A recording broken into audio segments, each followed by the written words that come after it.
Also, in addition to previous functions and formulas, one of the most useful features of Excel is the autofill feature. It helps you to save a lot of time.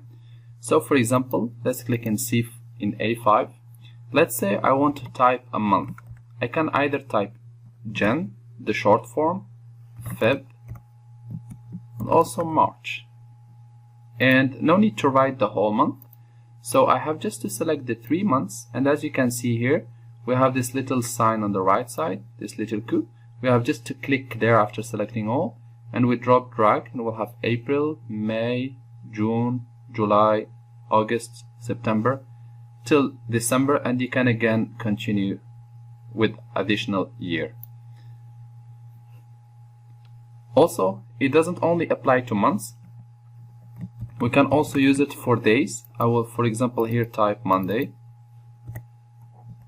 And no need to type additional days. I can just click here on the right and drag Tuesday, Wednesday, Thursday, Friday, Saturday, Sunday.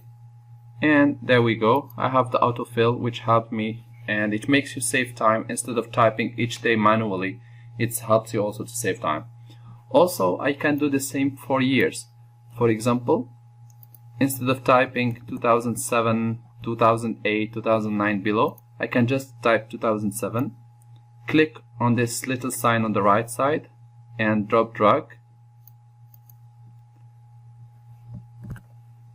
However, for years, you have to make sure that you enter a minimum of 2 years before doing it, and this little sign has to appear when you select both of the sections. Is the quick analysis, and which makes Excel is telling you that they have recognized what you want to do, and all what you have to do is just to drag and they will fill in the data for you. So let's try it. There we go. We have 2007, 8, 9 till 2017. So then you can just enter the data related to each year. To delete everything, you have just to select, and you press the button delete, and the data is gone.